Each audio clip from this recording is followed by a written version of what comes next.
Nebraska leads the nation in irrigated land, watering more than 8 million acres on over a third of the state's total farms. At a field day near Sutherland Tuesday, we learned how some of the state's producers are trying to ensure that water supply is safe and used efficiently. Roric Paulman hosted the event. He serves as the board chair for the Nebraska Water Balance Alliance, a nonprofit group with the goal of promoting sustainable water solutions. On his farm south of Sutherland, Roric says Paulman Farms has raised yellow popcorn, dry beans, sugar beets, winter wheat, sunflowers, corn, and soybeans. We talked with him at the event about his efforts in water conservation at his operation in southwest Nebraska. You know, we're about 80% irrigated, about 20% dry land or rain-fed, and very diverse in a cropping rotation, very aggressive on conservation in terms of not only tillage but also with water and nitrogen, all the inputs we are very cognizant of and have been for some time, not just because now that we have sub $4 corn and soybeans, but also when it was $6 and $7 is trying to set an example, trying to develop a process in a system that is helpful. What was your progression for adopting some of these water management tools? Well, we farm in 3 NRDs. We're in the upper and the middle Republican, as well as the Twin Plat NRD. So about a third of our farm is situated in each one of those districts, and each one of them has a unique operational system in terms of their expectations for a groundwater irrigator.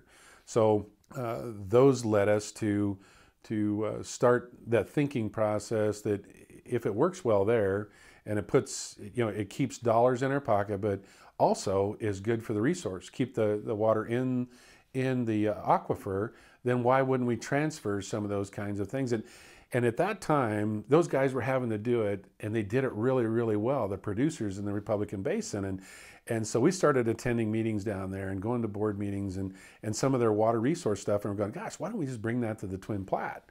And so we did that on the rest of our operation, and it just migrated. And so, okay, then EQIP comes and the cost share meters, and we have to be metered in the Republican. So okay, let's put some of those on.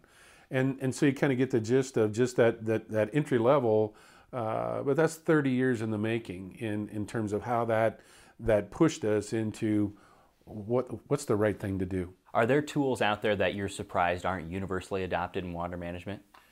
When we asked our panel that today, I was very interested to listen to those young guys, and because I know a lot of those answers, and obviously economics is number one. Again, I go back to the $6, $4 scenario.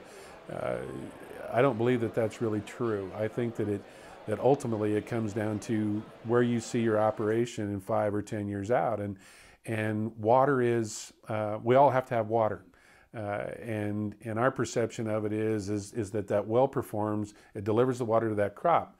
You go into an urban setting and their perception is as long as that tap turns on, then we're okay.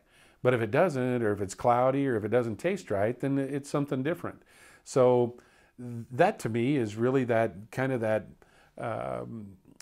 thought process that's developed that drives that direction. What's the recommendation for a farmer that wants to get more involved, whether it be starting or furthering the tools that they already have on their operations? Well, the industry has evolved so much in the last 2 or 3 years, and even going back 5 to 7 years, a lot of this stuff was just coming here. A lot of it came from Australia and South Africa, where they're really challenged in terms of water.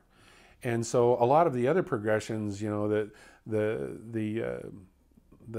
varieties and the crops and the things that are coming down the pipe from there with all of the science that's behind those, but then tillage and so all of that's happening, but water has really been the least limiting factor, and until you get into a challenged area or you go through consecutive years of drought, then it really wasn't on the radar, because we can irrigate and we irrigate well, and so we get manufacturers that come here because they know they're going to get a great crop. So what do you do about that?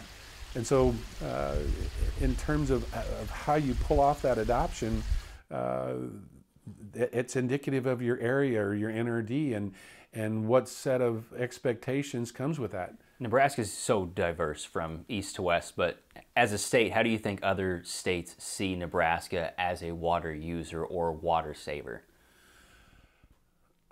I travel a lot and I'm a Nebraska diplomat, and I think a lot of not only the producers but of the structure, the NRD system and NDNR, and in terms of how surface and groundwater have now in the last few years, as a result of integrated management planning or adaptive management or conjunctive management, all those fun terms that we want to toss out there, but we're a leader. There is no doubt about it, and often you'll hear me challenge the people that are around us that aren't doing that and says, you know what, if we're the #1 irrigated state in the nation, why wouldn't we act like it? And to our credit, we not only have a lot of tools in place to do that, but people are taking notice of it and coming here and asking us. Here's where I think we have a responsibility as a state is I'm not a legacy guy, but I think we have a responsibility as a state to have a legacy of water, not only in quantity, but quality.